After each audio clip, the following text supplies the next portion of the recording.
بعد أعوذ بالله من الشيطان الرجيم بسم الله الرحمن الرحيم اللهم صل على سيدنا محمد والفاتح لما أوليك والخاتم لما سبق ناصر لك بالحق والهادي إلى صراطك المستقيم وعلى آله قدره ومقداره العظيم. Assalamu alaikum wa rahmatullahi wa barakatuh, mes frères et sœurs, je vous salue tous. Alhamdulillah Rabbil Alamin, aujourd'hui je suis de retour pour vous partager parmi les plus grands secrets pour toute personne qui veut avoir enfants. Vous savez, il y a certaines personnes, ils ont du mal à avoir des enfants, donc cette méthode est pour vous. Très rapidement, cette secret m'a été enseigné par quelqu'un qui m'a connu sur YouTube. Donc il m'a dit que vu que je donne les secrets aux gens et lui connaît cette méthode qui est puissante, donc il me l'a partagé. Ce qui veut dire personnellement, moi je ne l'ai pas fait et je ne l'ai pas encore fait pour quelqu'un d'autre. Voilà. C'est un secret, ceux qui ont problème d'avoir des enfants. Vous savez, il y a certaines personnes, ils cherchent des enfants, ils ne gagnent pas. C'est très très difficile. Mais qu'est-ce que vous allez faire? Vous savez, il y a un surat qu'on dit Suratul Tahrim. Suratul Tahrim, là où Dieu raconte quelque part l'histoire de la mère de Nabila Issa, c'est qui est Mariam. Voilà.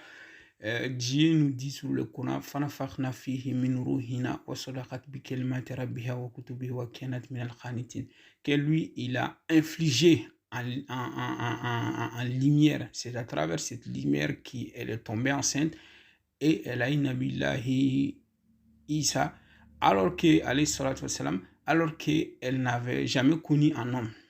La vie. Donc c'est ça. Toute personne qui écrivent cette verset-là, si vous avez, je sais pas, un exemple, si vous avez 20 ans ou 30 ans, donc c'est cette partie-là que vous allez écrire. Ce qui est Fanafakna fihi min ruhina wa sadaqat.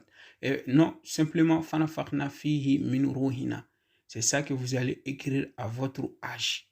Si vous avez 20 ans, vous allez l'écrire 20 fois. Quand vous obtenez les nasi maintenant, vous allez chercher, vous savez, il y a un arbre qu'on utilise, vous savez, quand on dit karité africain. Il y a de l'huile qu'on utilise karité africain. Mais cet arbre-là, il y a le fruit de cet arbre. Donc, il y a certaines personnes qui mangent cet fruit. Après avoir fini de manger le fruit-là, il y a des écorces qui est dedans. Mais il y en a en qualité des écorces qui est doublée. Vous allez voir l'écorce doublée qui se ressemble, on dirait des jumeaux ou jumelles. Donc, c'est ces qualités d'écorce-là que vous allez chercher. Donc, vous allez mettre cette écorce-là après avoir mangé le fruit, ou si quelqu'un d'autre mange le fruit, mais l'écorce-là qui sont doublées, vous allez mettre ça en bas d'une marmite et mettre l'écriture coranique là. Après, vous allez chercher qu'on appelle, comment dirais-je, les guides de cet arbre. Voilà, les guides de cet arbre. Donc, vous allez chercher ça. Chez les Bambara, ils disent Shi Ladon. Donc, si vous cherchez les guides là, vous allez mettre les guides aussi. Après, vous allez les fermer. Si vous les fermez, 7 jours après, celui qui a problème d'avoir des enfants, la personne va commencer à les boire après ses règles. 7 jours après ses règles. Donc, la personne va commencer à boire. Mais ça, c'est uniquement pour les filles.